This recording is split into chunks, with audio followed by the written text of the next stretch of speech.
ನಂಗೆ ಹುಬ್ಳಿಗೆ ಧಾರವಾಡಕ್ಕೆ ಹೋಗೋದಿತ್ತು ನೋಡ್ರಿ. ಅದ್ರ ಸಲಿಂದ ನಮ್ಮ ದೋಸ್ತರು ಅಮಿತಾ ಮತ್ತು ಸಂತೋಷ್ ಪಾಟೀಲ್ ಇಬ್ಬರು ಗಾಡಿ ಮೇಲೆ ನನಗೆ ಬಿಡ್ಲಾಗ ಬಂದರು ಕಮಲಾಪುರ ತನಕ. ಕಮಲಾಪುರ ಬಿಟ್ಟು ಅವ್ರು ಹೋಗೋಣ ಮತ್ತು ನಾನು ಕಲಬುರ್ಗಿ ರೈಲ್ವೆ ಸ್ಟೇಷನ್ಗೆ ಹೋದಾಗ ಕಲಬುರ್ಗಿ ರೈಲ್ವೆ ಸ್ಟೇಷನ್ದಾಗ ಜನರಲ್ ಸೀಟ್ ಇತ್ತು. ಸೀಟ್ ಆರಾಮ್ ಸಿಕ್ಕಿತ್ತು. ಸಿಕ್ಕಾದ್ಮೇಲೆ ಊಟ ಮಾಡ್ಲತ್ತಿದ್ದೆ ಬಿಜಾಪುರದ ಒಬ್ಬರು ಅಲ್ಲಮ್ಮ ಪ್ರಭು ಅಂತ ಅವ್ರು ಆರ್ಮಿ ಏನೋ ಟ್ರೈನಿಂಗ್ ಇತ್ತಂತ ಅವರು ಸಿಕ್ಕಿರೋ ಅಣ್ಣವರು. ಅವ್ರ ಜೊತೆನೇ ರೊಟ್ಟಿ ಶೇಂಗಾದ ಹಿಂಡಿ ಪಲ್ಯ ಮನೆ ಕಟ್ಕೊಟ್ಟಿವ್ರು. ಹೆಂಗೆ ಭೀ ಪಲ್ಯ ರೊಟ್ಟಿ ಪಲ್ಯ ಫುಲ್ ಎಲ್ಲ ಅಲ್ಲೇ ಊಟ ಮಾಡಿ ಆಮೇಲೆ ಮಸ್ತ್ನಾಗ ಅನ್ಸ್ಲತ್ತಿತ್ತು. ಅವ್ರು ಭೀ ರೊಟ್ಟಿ ಕಟ್ಕೊಂಡು ಬಂದಿವ್ರು. ಇಬ್ಬರು ಹಂಚು ಆಯಿತು. ದೋಸ್ತಿದಾಗ ಏನಂದ್ರೆ ಮಜಾ ಬೇರೆ ನೋಡ್ರಿ.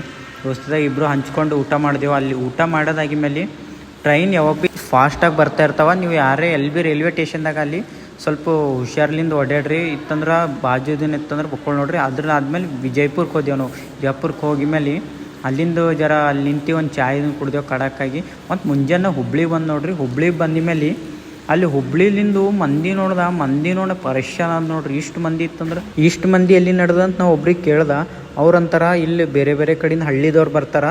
ಹಳ್ಳಿದವರೆಲ್ಲ ಬಂದು ಹುಬ್ಳಿ ಧಾರವಾಡಕ್ಕೆಲ್ಲ ಕೆಲಸ ಮಾಡ್ತಾ ಇರ್ತಾರೆ. ಬಟ್ ಮೇಲೆ ಅಲ್ಲಿ ಸೀದಾ ಹುಬ್ಳಿದು ಹೊರ ಬಂದೇವು ನೋಡ್ರಿ. ರೈಲ್ವೆ ಸ್ಟೇಷನ್ ಹೊರ ಬರೋಣ ಮಹಾತ್ಮ ಗಾಂಧಿಯವ್ರದ್ದು ಸ್ಟ್ಯಾಚು ನೋಡಿದೆವು. ಸ್ಟ್ಯಾಚು ನೋಡೋಣ ಪರೇಶಾನ್. ಮತ್ತು ಅಲ್ಲಿ ಚಿಗ್ರಿ ಬಸ್ ಅಂತ ಹುಬ್ಳಿ ಧಾರವಾಡ ಓಡಾಡ್ತಾ ಇರ್ತಾವೆ. ಅಲ್ಲಿ ಕಿತ್ತೂರು ರಾಣಿ ಚೆನ್ನಮ್ಮ ಸ್ಟ್ಯಾಚು ನೋಡಿ ಉಣ್ಕಲ್ ಕೆರೆ ಬಂದೆ ನೋಡ್ರಿ. ಉಣ್ಕಲ್ ಕೆರೆಲಿಂದ ಮ್ಯಾಗ ನೋಡಿದ್ದೆವು. ಉಣ್ಕಲ್ ಕೆರೆಲಿಂದು ಕೆರೆನೇ ಅನ್ಸ್ಲತ್ತಿಲ್ಲ, ನಂಗೆ ಸಮುದ್ರ ಅನ್ಸ್ಲತ್ತಿದ್ದು. ಮಳೆ ಈಟ್ ಹೊಂಟಿತ್ತು. ಅದೇ ಮಳೆಲ್ದಾಗ ನಮ್ಮ ಮಂಗ್ಳೂರ್ದಾಗ ತಿಂದಿ ನೋಡ್ರಿ. ಇದು ಬನ್ಸ್ ಅಂತ ಕರಿ ಚಟ್ನಿ ಕೊಡ್ತಾರೆ. ಭಾರಿ ಇರ್ತಾರೆ ಟೇಸ್ಟ್. ಇದು ಹುಬ್ಳಿ ಸೈಡ್ದಾಗ ಮಾಡ್ತಾರೆ ನೋಡ್ರಿ. ಅಲ್ಲೊಂದು ಕಡಕ್ ಚಹಾ ಕುಡ್ದೆವು. ಕಡಕ್ ಚಹಾ ಕುಡಿಯೋಣ. ಹುಬ್ಳಿದಾಗೆ ನಾಷ್ಟ ಎಲ್ಲ ಆಗಿದ್ಮೇಲೆ ಸೀದಾ ಧಾರವಾಡ ರೈಲ್ವೆ ಸ್ಟೇಷನ್ ಬಂದೆ ನೋಡ್ರಿ. ಧಾರವಾಡ ರೈಲ್ವೆ ಸ್ಟೇಷನ್ ಬಂದಾದ್ಮೇಲೆ ಅಲ್ಲಿ ಪೇಡ ನಗರಿ ಧಾರವಾಡ ಅಂತ ಕರೀತಾರೆ ನೋಡ್ರಿ. ಪೇಡ ಇಲ್ಲಿ ಫೇಮಸ್ ನೋಡ್ರಿ. ಧಾರವಾಡ ಪೇಡ ಅಂತ ನೀವು ಕೇಳಿರ್ಬೋದು ಎಲ್ಲ ಕಡೆ. ಧಾರವಾಡ ನನಗೆ ಭಾರಿ